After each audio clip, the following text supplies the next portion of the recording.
عومەر خەلیل عومەر ناسراو بە مامبۆرە لە ساڵی 1931 لە گوندی ئاریانی سەر بە پارێزگای هەولێر لەدایک دەبێت و لە بنە سەژدا خەڵکی گوندی خۆرانە. کەسایەتی ناسراوی سنوورەکە بوو، ڕێز و تەقدیری زۆری هەبوو. مامبۆرە لە ساڵی 1959 پەیوەندی بە ڕێخستنەکانی پارتی دیموکراتی کوردستانەوە دەکات و وەک ئەندامێک لە شانە نهێنیەکانی ڕێخستنەکانی پۆلیس کاری سیاسی خۆی ئەنجام داوە. دواتر وەک کارژێڕی لێژنەی پۆلیس هاوشان لەگەڵ هاوبیرەکانی شەمسەدین موفتی و تۆفیق بەنزینخانە کاری سیاسیان کردووە. مامبۆرە و هاوڵانی بە بڕیارێکی نێو خۆیاندا لە شەوی 6/7 ساڵی 1963 لەگەڵ تەواوی ئەو پۆلیسانەی پەیوەندیان بە ڕێخستنەوە هەبوو ژیانی پێشمەرگایەتی هەڵدەبژێرن و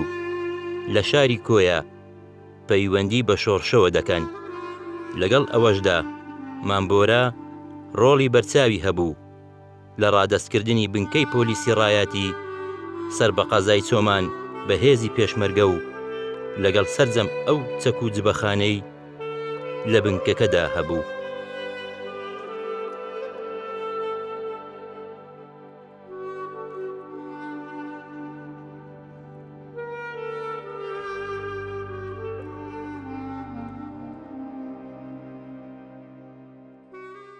مامبۆرە هەرزوو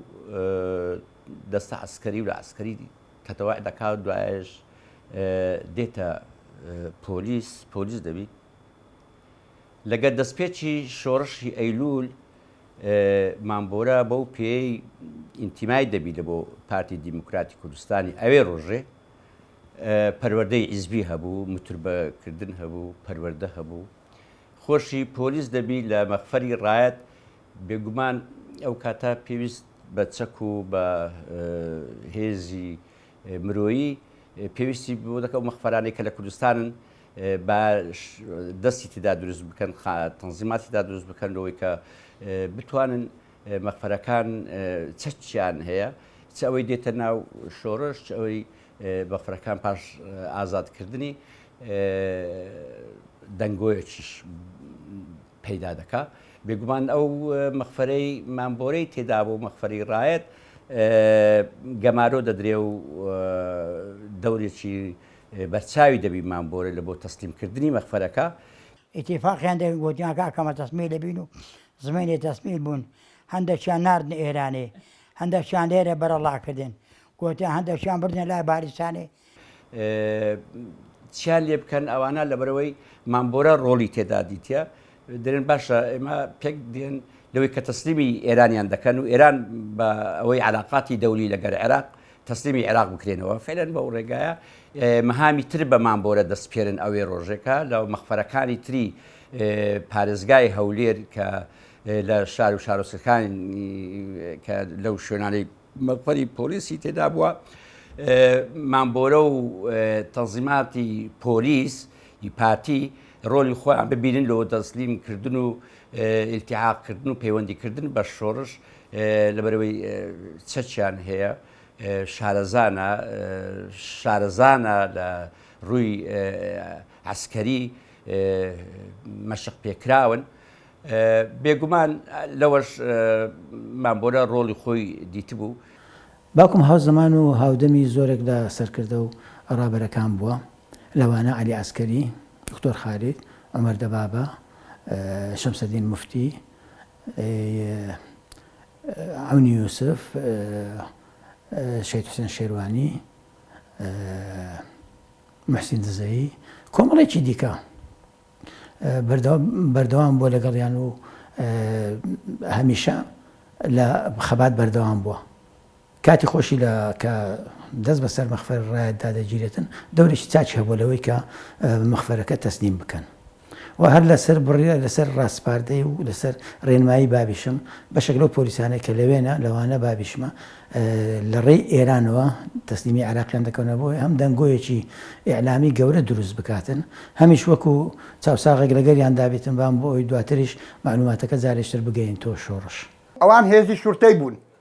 ئەمە پێشمەرگە بوون، ئەوان وەختی خۆی شورتە هەبوون ئەو شورتانە هەموو هاتن ناو شۆڕش ئەوانە پیان دەگوتن شورتە لاخەبەر. ئەوەندی بۆرەم ناسیبی من لە ساڵی 1964 بۆرەم ناسی بۆرە چەندی برەی پێشمەرگەشی چالاک بوو بۆ وەفا بوو خاوەن بیر و باوڕەشی خۆی بوو نەگۆڕ بوو ئەو بیر و باوڕێی هەڵی گرت بوو هەر لەسەر ئەو بیر و باوڕەما تا کۆچی دوایی کرد. بەڕاستی هەرچەند وەسوی بکەین تەواو نابی لەبەرەوەی ئەمن لە بیدایەتی کە بوومە پێشمەرگە لە لاوی بوومە پێشمەرگە لە شۆڕشی ئەیلول ئیسانێکی زۆر ئیداری بوو زۆر بەتوانا بوو یعنی بۆ ئیدارەکردنی پێشمەرگە بۆ عەدالەتکردنی لە کوردایەتی.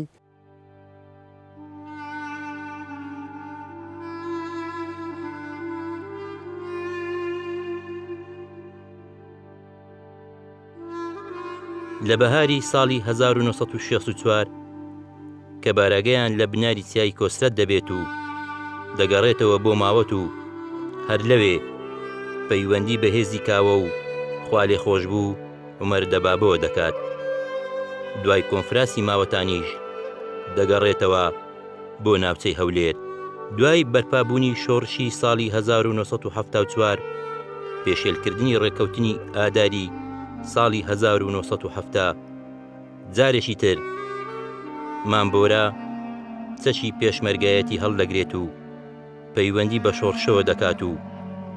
لە بەتالیۆنی چواری بێتواتە پێشمەرگە دەبێت. لە چەندین نەبەردی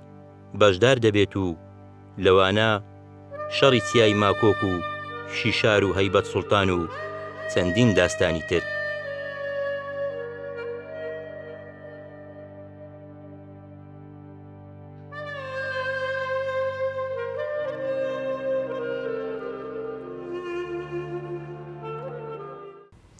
کەسایەتێکی تەمام عیاری نیشتیمان پەروەر کورد پەروەر کوردستان پەروەر کەسایەتێکی بەهێزی سیاسی لە ڕووی سیاسیەوە کە لە مەجلیسی مامبۆرەی دانیشتی مەجلیسەکە باس لە مەجلیسی سیاسی باە مامبۆرە ئەو کەسە بوو کە قسەی هەبوو لەسەر لە سیاست. ئەگەر سەیری ڕابردووی بکەین پێشمەرگەیەکی قارەمان و لێهاتوو چەندین ساڵ خەباتی کردووە تا ئەو ساتە وەختەی کۆچی کردووە کوردپەروەرێکی زۆر بە ئەمەد بووە بۆ کورد و کوردستان. بەڕاستی هەمیشە خەڵکانی وا تێکۆشەر کەماڵ ئاوایی دەکەن تەنها لە خانەوادەی خۆیان ناچن بگرە لە تەواوی کۆمەلگا و بگرە لە هەموو ئەوانە دەچن کە ڕۆژگارێک لە خەبات و تێکۆشان ئەو پیاوە یان ئەو کەسیان ناسیوە. ئەوەی تایبەت بە مامەبۆرە کە من دەیزانم بەڕاستی من دەتوانم شتێ بجێڕمەوە کە لەوانەشە لەو کاتە من لە تەمەنی زۆر بچووکیدا بووم بەس بە حکمی ئەوەی کە مامەبۆرە وەکو تێکۆشەرێک دۆست و کەسێکی نێزیکی شەی سەیسلیم بووە هەمیشە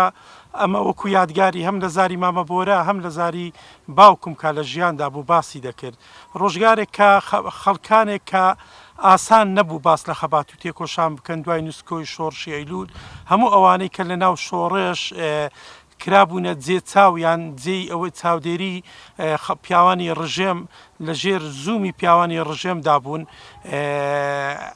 ئەمانە بە ئاسانی نیان دەتوانانی یەکتر ببینەوە. شەی سەیسلیم لەو شوێنەی کە مامەبۆرە دوکانی چێشتخانەی لێ هەبوو کاری دەکرد بۆیە بۆ چاودێریکردنی ئەو پیاوانی ڕژێم پیاوێکی ئەمنیان بەرامبەر ئەو دوکانە دانابوو یان لە دوکانی مامەبۆرە دانابوو بۆی چاودێری ئەو تێکۆشەرانە بکەن کە ڕۆژگارێک بیریان لە هەرگیزان و دروستبوونەوەی شۆڕش دەکردەوە. مامەبۆرە هەمیشە ببووە کەسێک کە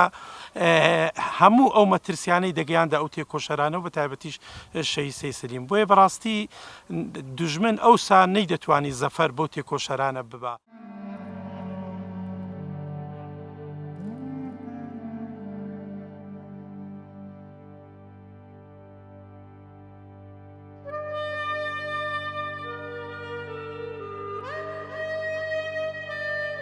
دوای نوسکۆی شۆڕش لە ساڵی 1976 پەیوەندی بە ڕێخستنەکانی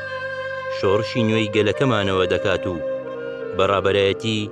یەکێتی نیشتیمانی کوردستان و بە نەفەسێکی درێژ بەردەوام دەبێت لەسەر ڕێبازەکەی مام تا دوا هەناسەی گیانی.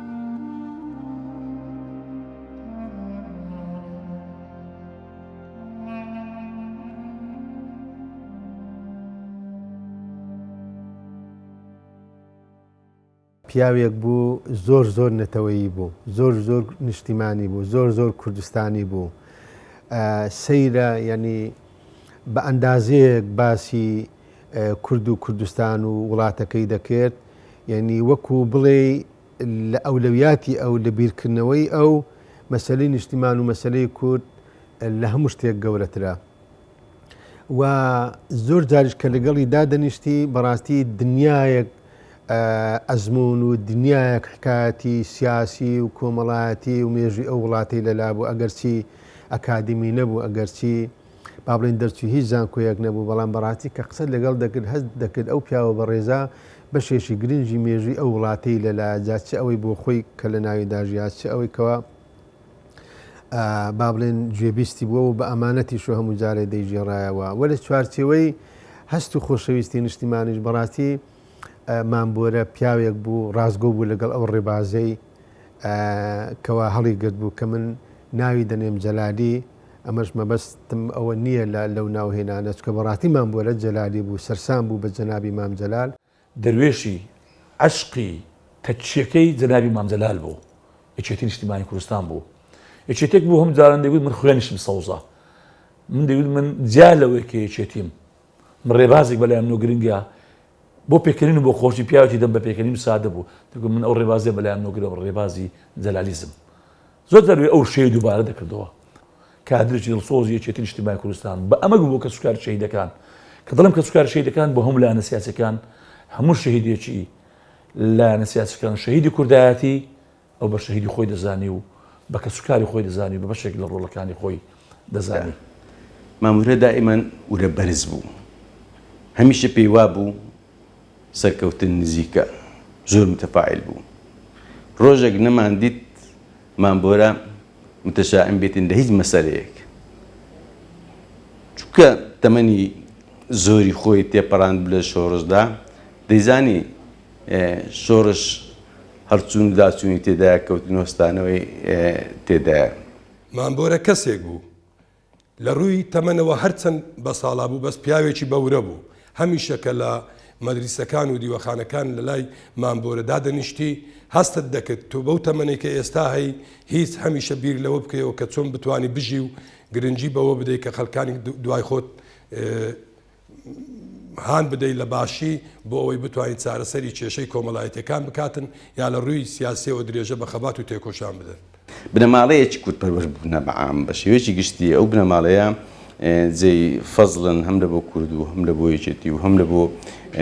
میلەتەکەمان کە بەڕاستی شوێن پەنجەیان ئەوەندە دیارە لە بزوتنەوە ڕزگاری خوازی نیشتیمانی گەلەکەمان کە دڵنیام مێژووی ئەو کە لە پیاوانە دەبێت باش ئەوەیە بنووسێتەوە کە وەکو خۆی نیشان بدرێتن، چکە ئەو کە لە پیاوانە جوندی مەجهول بە مامنای سەربازی ون دێن لەبەرچی لەبەرەوەی مامبۆرە یەک ڕۆژ بیری لە پلەی حیزبی نەدەکردەوە، چەندین جار پلەی حیزبیمان پێشنیار دەکرد دەگوت من نامەوێت. بیرمە شەید نورنانەکەری گوتی فەتحوڵات بەس پێم برێت و ئەو پیاوە لە چێ دۆزیتەوە، پیاوێکی ئەوەندە مسەقەف وشیار ملتەزم حیزبی و تێکۆشە. گوتم وەڵڵاهی کاک نوریەوە من نەمدۆزیوێتەوە بەڵکو خەبات و تێکۆشانی خۆی وای کردیەکە ئەو من بدۆزێتەوە و بمێتە ناو ڕێزی ڕێخستن. مامبۆرە قاموسێک بوو بۆ ئێمە بەڕاستی بۆ هەموو کوردێنی ماندیبوونی خزمەتی بەرنامەی زۆر یعنی ئەوە کۆمەلایەتی بوو، هەر مشکلەیەکت دەبوو ئەگەر چوو بە لایوی بۆی هەڵ دەکردی بەڕاستی، یان مەسەلەن ئیشێکت هەبوو یان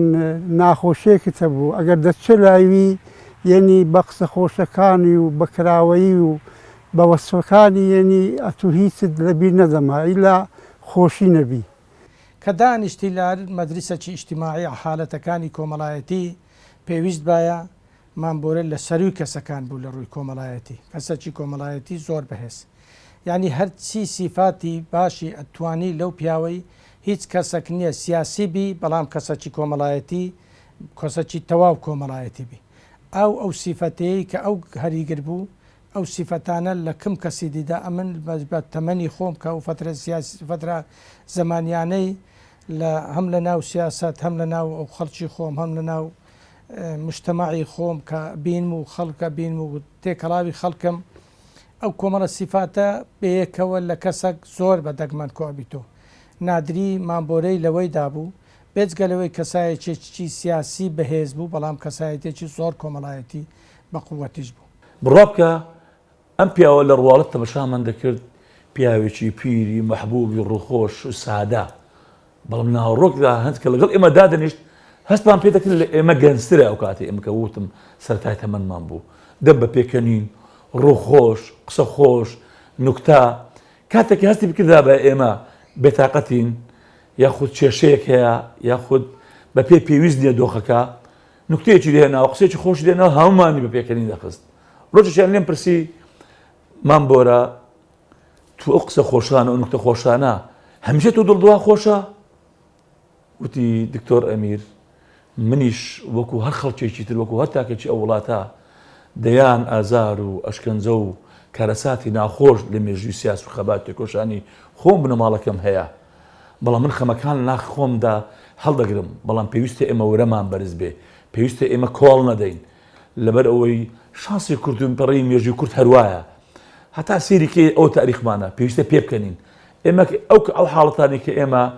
هادی و لەسەر خۆین کە پێ دەکەین دڵمان خۆشە ئەتوانین بڕیاری ڕاست و تەندروست بدەین باوکم لەگەڵ ئەوەدا کە هەمیشە هەوڵی داوە شتمان فێر بکە لە حساسترین بابەت قسەی لەسەر کردووە قسەی لەگەڵمان کردووە پێیگوتوین ڕاست و خراپەکانی پێگوتوین ینی پرسیارێک نەبووە ئێمە لێی بکەین و وەڵاممان نەداتەوە زۆر شتی لێ فێر بووین زۆر شتی فێرکردین زۆر پرسیاری وەڵام داینەوە زۆر شتیش مابوو لێی فێربین زۆر پرسیار مابوو بیکەین بەڵام بەداخەوە ئینسانێکی زۆر زۆر پاک و ڕێک و پێک و قەرار بەدەست و خەباتکەر و دڵسۆزی ئەو کوردستانە بوو یعنی حتا بڵێ وەسفی ئەو کابرایە بەدەو ناکرێ من خۆم لە ژیانمدا هەمیشە خۆم بە مەسئولی مامبۆرە نەدەزانێ هەمیشە مامبۆرەمان دەکردە مەسئولی خۆمان بەڵام ئەو قبوڵی نەدەکرد دەگوت نە پلەی حزبی من ئەوەیە پلەی حزبی توش ئەوەیە تو مەسئولی ئێمە لە ژیانی ڕێکخراوەی ئێمە لە کەتری سێتاقان ئەو پیاوە ئیبداعی لە بۆ ئێمە هینە ئەو ئیبداعی مامبۆرە لە ژیانی ڕێکخراوەییدا زۆر جێی سەرنجی هەموو لایەک بوو دەیگوت ئیلتزام بە وەقت بکەن کاتێک کە موعیدی کۆبوونەوە دادەندرا لە دەقەی خۆی دەبالێنێنەر ڕۆژێک نەماندی دێک دەقە تاقیر بیتن یەک کۆبوونەوە دوا بکەویتن بۆیە ئێمە زۆر شانازیمان با پیاوی تێکۆشەریۆشی مامبۆرە دەکرد مامبۆرە لە ژیانی کۆمەڵایەتیدا بەڕاستی پیاوێک بوو هەموو خەڵک دەیناسی من ئەو کات تەشتێکی کورتم نووسی لە بۆ زۆر لە لۆ تێکۆشەران و خەباتجێڕانێشێتیش ناردم نووسیم جەلالێ جوانەکەی شاری هەولێر کۆسی دوایی کرد بۆیە لە سوارچەوەی هەستی نیشتیمانیۆکو باسم کرد پێداگر بوو سوور بوو سەرسان بوو بە مامجەلال و بە ڕێبازەکەیش ئەم ڕازگۆییەش بەڕاستی لە ژیانی سیاسیدا کە بەداخۆ لە ئێستادا کاڵ بۆتەوە بەڵام ئەو هەوراز و نشێوی و ئەم هەڵگەڕانەوە و سەنگەر گۆڕین و کاڵبوونەوەی هەستی نیشتیمانی و ڕێبازی فکری سیاسی کاریگەری لەسەر مامبۆرە نەکرد کە تاکۆسی دوایشی کرد هەر سوور بوو لەسەر ئەو ڕێبازە من پێشم وایە یەکێک لە جوانیەکانی ئەو بوو چکە من بۆ خۆم بەڕاستی مرۆڤی مەبدەئی خۆش دەوێت و مەبەستی مامبۆرەش هەم لە کورتپەروەریەکەی هەم لە جلالی بوونەکەشی بەڕاستی هیچ بەرژەوەندێکی تایبەتی نەبوو چکە تامر دیشخۆش و خانەوادەکەشی کە بەڕاستی خانەوادەیەکی بەڕێزن کە ماندوو نەناسێن کە بە شێوازی جیازیا بەشداری خەباتی و تێکۆشانی میلەتەکەمانیان کردیە کوڕ و کچەکانی لە مەجای نووسین لە مەجای حیزبایەتی دەوریان هەبووە ڕۆڵیان هەبووە هیچ سوودێک و بەرژەوەندێکی تایبەتی شخصی لەوەدا نەبوو بەڵکو ئەوەی هەی بوو قەناعەت بوو بۆیە بەڕاستی مامبۆرە یەکێکە لەو کەسانەی بەنسبەت من لە یادەوەریمدا دەمێنێتەوە ئەگەرچی لەو چەند ساڵی دوایی بەپێی پێویست نەمتوانی سەردانی بکەم و لە خزمەتی بم بەڵام تەلەفۆن لە نێوانماندا هەبوو بەرحمەت بی شەید نوورینانەکەلی شەید دێدەوان شەید شێخا و مام هادی و کاک ئەرسەلان ئەمید ئەرسەلان ئێستا لە ئاسایشە و کاک شەماڵ بەشێک لەو تێکۆشترا ڕێگە نای هەمان لەبیر نەبێ سڵاو بۆ شەیدەکان شەید نووری دەیگوت ئەمڕۆکە وەڵای مەجلیسەکە خۆش دێ خارەبۆرە نەهاتیە لە پڕێکەوە خارەبۆرە دەهات مەجلیسەکەی خۆش دەکرد شەید شێخیان شەید دێدەوان داگوت کاک نووری وەڵای خاڵەبۆرە هات مەجلیسی کۆمیتی کاسبکارانی خۆش کرد و هەمومان وا پێ دەکەنین مامبۆرە و کەسە بوو کە بەڕاستی خەڵک هەیە کە وەفاتەکە لە خۆیەتی لە عیلەکەی خۆیەتی بەڵام مامبۆرە لە تەواوی خەڵکی کوردستان و لە تەواوی خەڵکی هەولێر چوو علاقەتی ئیجتیماعی بەهێزی مامبۆرەی لە هەولێرێ زۆر کەم کەسیدی هەیە ئەو علاقە فراوانەی وەکو مامبۆرە هەبی ئەو علاقەی مامبۆرەیە بەڕاستی سەروەتێکی گەورەیە بۆ ئێمەمانان و بۆ هەمومان مامبۆرە کەسێکی شۆڕژێر و نیشتیمان پەروەر کەسێکی کوردپەر بۆ ڕۆژەکیش من بە درێژای ئەو هەموو مەشاکیل و مەعاناتی خەڵکی کورد هەیەی بەرامبەر بە هەموو ئەو دەسەڵاتانەی خۆی بەڵام من ڕۆژێک بە دەگمەنیش مامبۆرە بە ملی مەچیش لە مامبۆرەم نەدی گلەی لە کورد و لە سەرکردایەتی کورد و لە خۆی و لە وەزعەکەی بکە دائیمەن پیاوەکی گەشتبین بوو چ جار بە ڕەشبینیم نەدی یعنی کۆمەڵک سیفات هەنا ئەو سیفاتانە کە ئینسان بەڕاستی لە کەم کەسی دیدا هەیە مامبۆرە غاندی زەمان بوو مامبۆرە خزم دۆستێک بوو بەهانەی هەموو لێ قەوماوەیەکەوە مامبۆرە هەموو ژیانی خۆی بۆ خزمەت و بۆ تێکەڵی و بۆ خزمەتکردنی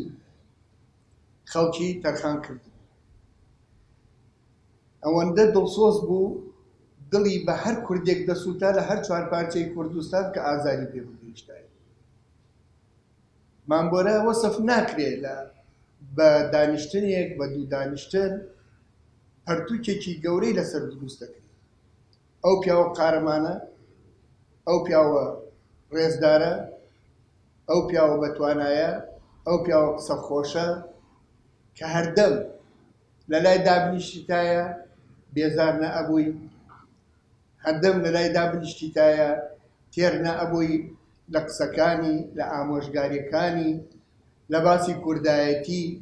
لە باسی سیاسەت لە باسی خزمایەتی وەفاداری دڵسۆز کۆچی دوایی مامبۆرە بوو هەموو مارخەفەتێکی گەورە بوو کۆستێکی گەورە بوو و زۆر یادەوەری شیرین و تاڵیشم هەیە لەگەڵی بە تایبەتی کاتی شەڕی ناخۆ بەڵام لێرە بە پێویستی نازانم لە دەرفەتێکی تردا بۆی هەیە لەسەری بنووسم چکە بەڕاستی مامبۆرە کۆڵنە دەربوو بەڕاستی مامبۆرە ئەگەرچی لە شەڕی ناوخۆش بەڕاستی ئازاردرا ئەگەرچی وەکو بڵێ گوشارەشی زۆری خراسەرێ بەڵام هەم گوشارەکە لە چوارچێوەی ڕێزێکیشدا بوو لەبەرەوە لایەنی بەرامبەریش تا ڕادەیەک ڕێزی مامبۆریان دەکرد و ڕێزی بنەماڵەکەشیان دەگرت بەڵام لەگەڵدا بەڕاستی گوشارێکی زۆری لەسەر بوو بەڵام ئەو هەر سەرکەشانە و پەیگیرانە بەردەوام بوون لەسەر پابند بوون بۆ ڕێبازەی بڕوایی پێی هەیە جارێکی تر پرسەوها و خەمی خۆم بۆ بنەماڵە بە ڕێزەکەیان بۆ کاک ڕزگار هاوڕێ و برادەر و هەواڵی دێرینم سەردەمی پێشمەرگایەتی بۆ هەموو ئەو بەڕێزانێک کە لە نزیک کۆ مامبۆریان دەناسی جگە لەوانە مامبۆرە بە لەگەر ژن زۆر تەبا بوو دەیگوت پێویستە ڕێخستنی ژنان بە قووەت بکرێت شانازیک دروستکردنی کەتی ڕێخستنی ژنان و هێنانە ناوەی ڕێخستنی ژنان لە شاری هەولێر دەگەڕێتەوە مامبۆرە و خێزانەکەی مامبۆرە هەر لە سەرەتاوە خۆ و خێزانەکەی و کچەکانی هەموو خستە ناو ڕێخستن کاتێک کە ڕێخستنی ژنان پۆلێک بوو کە بەشی زۆری پێکات بوو لە خێزانی مامبۆرە و خێزانی مامکانەبی بە هەردووچیان توانیمان پۆلێکی چاک دروست بکەینەوە ئەو پۆلەیە بۆ بناغی دروستکردنی ڕێخستنی ژنان لە شاری هەولێر لە سەرەتای نەوەتەکان کە دوایی گەشەی کردو بۆ کەرتێکی گەورە. مامبۆرە دیار لە ڕووی سیاسیەوە تێکۆشەرێکی ماندوو نەناز بوو لە بەتایبەتی لە شۆڕشەکانی پێشوو و لە شۆڕشی نوێی گلەکەمان لە یەکێتی نیشتیمانی کوردستان ڕۆڵی بەرچاوی هەبوو. هەمیشە خاوەن هەڵوێستی خۆی بوو. لە دوای ڕاپەڕین ئێمە کە لە کۆمیتەی کاسبکاران بووین مامبۆرە کۆمەڵێک هەڵوێستی زۆر جوان و ئەرێنی هەبوو. یەکەمیان زۆر لەگەڵ تەبایی و یەکێتی ڕێزەکانی خەڵکی کوردستان بوو. زۆر دژی ناتەبایی بوو. پێی ناخۆش هێزە سیاسی و لایەنە سیاسەکانی کوردستان ناتەبا بن. بەتایبەتی کاتێک هەستی بکردا باە کە ناوی شەڕ ناوخۆ بەهاتدایە هەستی پێدەکردەوت من پارتێک لە جگەر بێ دەکرێتەوە چکە هەر ڕۆڵێکی ئەو کوردستان لە هەر لانەیەکی سیاسی کە شەهید بێ خوێن بە فێڕۆ دەڕوا ئەو ڕۆڵە بەشێکە لە جگەری ئێمە لە جگەری هەموو کەسانی کە ماندوو دەبووین دڵ دەرونی ئێمە بۆ کە ماندوو بووینە بە یەکێتی نیشتیمانی کوردستان و بە خەڵکی کوردستانەوە بۆ هەموو هێزە سیاسیەکان. باوکمە هەر لەگەڵ ئەوەشدا کە لە سەرباسی لە ڕێگای برادێکیەوە فێری خوێندن و نووسین بووە بەڵام توانێتی بەلانی کەمەوە زیادە دە 15 ساڵ بەس کاتب بێ لە پۆلیس. ینی بێزگەلەوەی کە خوێندەواریەکەی برەو پێداوە خۆی لە ڕووی ئاستی ڕۆشنبیریشەوە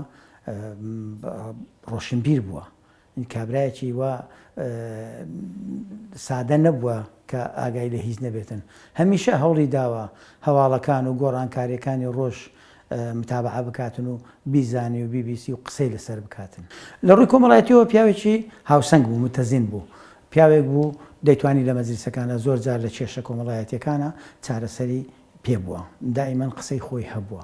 لە ڕووی بەخێوکردن و پەروەردەی ئێمەشەوە هەمیشە هەوڵی داوە شکۆمەندانە گەورەمان بکە بە شکۆوە بژیە. کار و کەسابەت بەلایەوە ئاسایی بووە هەر لە توتنەوانی و شوانی و گاوانی و تا دەگاتە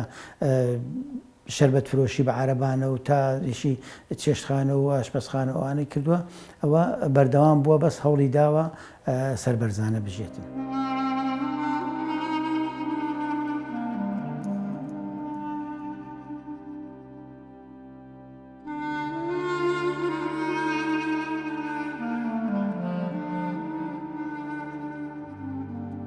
عومەر خەلیل عومەر ناسراو بە مامبۆرە لەگەڵ هەڵکشانی تەمەنیشیدا کاری سیاسی خۆی هەر کردووە و لەسەر ڕێبازەکەی مام تێکۆشاوە بۆ خزمەتکردن بەگەل و نیشتیمان تا لە 24 هەشتی ساڵی 2020 بۆ هەمیشە ماڵ ئاوایی لە کەسوکار و خاک و نیشتیمان دەکات. گەلی کوردستان سەرچاوی منە لە هەموو هەواڵەکان لە هەموو دەنگ و باسەکان ڕۆژانە هەموو زانیارێک هەموو شتێک لە گەلی کوردستان وەردەگرم ئیلا متابعەی گەلی کوردستان دەکەمی چیکە. گەلی کوردستان هەموو هیوایەتێکی منە و هەتا دەچمەرم هەر متابعەی دەکەم هەر لەگە گەلی کوردستان هەر لەگە گەلی کوردستان هەر لەگە گەلی